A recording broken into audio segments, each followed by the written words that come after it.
The history of anti-Semitic conspiracy theories is a long one spanning centuries with plenty of examples. Jews have been accused of trying to take over the world multiple times. They have been accused of sacrificing children as part of their religion, and they have been blamed for recent disasters in history. But one thing that remains the same is that because of these conspiracy theories, Jewish people are blamed for things they did not do. Blood libel is the conspiracy theory that was created in the medieval era. It claims that Jewish people sacrifice Christian boys as blood rituals and collect their blood to make potions and matzah. This is untrue for a variety of reasons. One obvious reason is that in the Torah itself, it says in Genesis 9:6, "Whoever sheds the blood of a man by man shall his blood be shed, for in the image of God man was created." A famous example of this accusation occurred in 1144, England. Jewish people were accused of killing a young boy named William. There are very descriptive accounts of how William was tortured.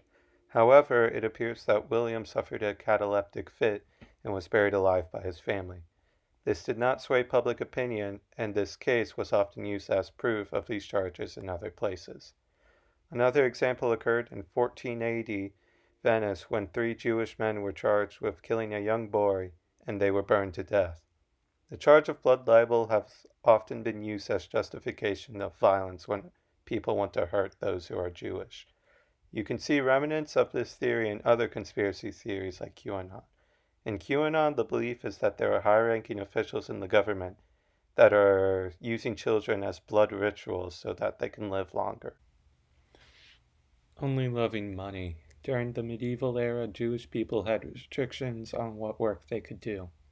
One job they were allowed to do was banking, since Christians were not allowed to give loans with interest.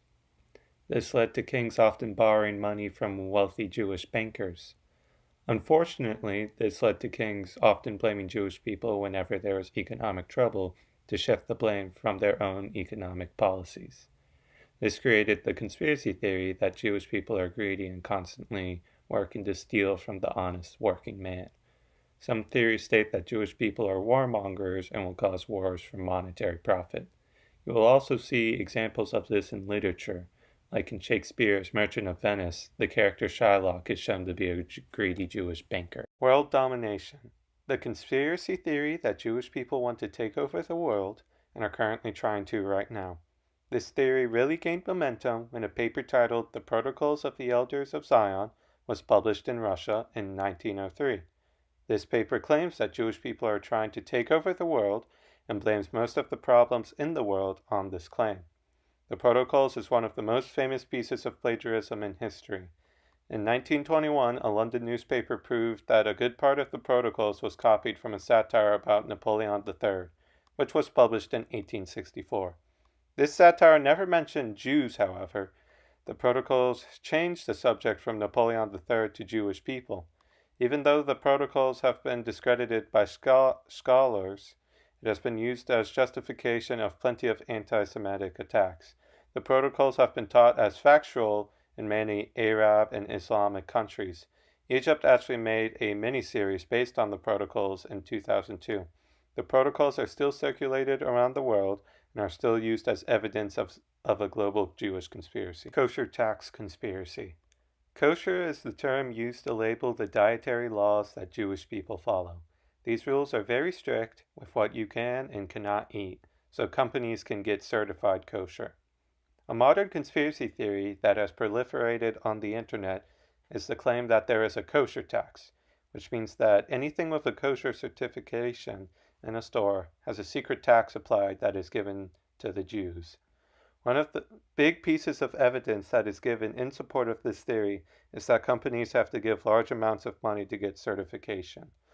But when looking at how to get a product certified, one can see that you only have to pay a small fee and cover travel expenses to have a person come down and tell you if your product is kosher or not. The people who certify food are not seeking profit. Instead, they're just making it easier for people who are kosher to get food that follows their beliefs. Making people LGBTQ.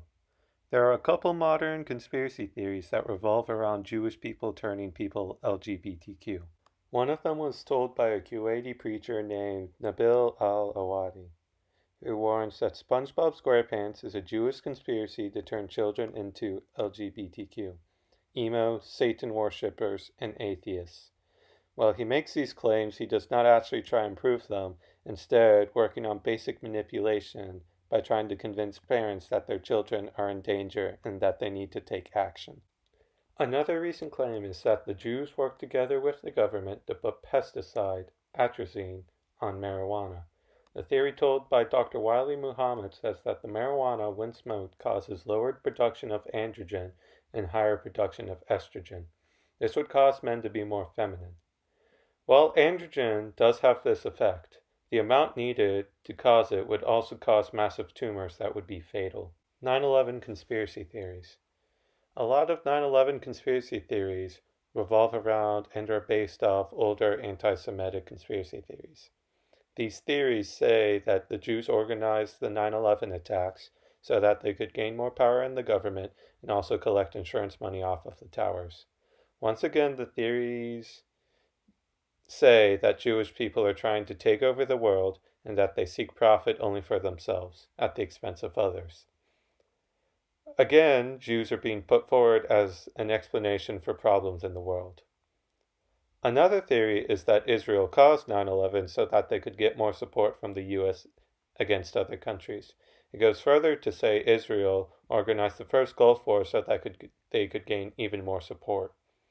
Like most conspiracy theories, it uses very suspect information and is normally drawing connections where there are none to see. Conspiracy theories are all around us. We cannot let people spread them because they can be dangerous and bring harm to people.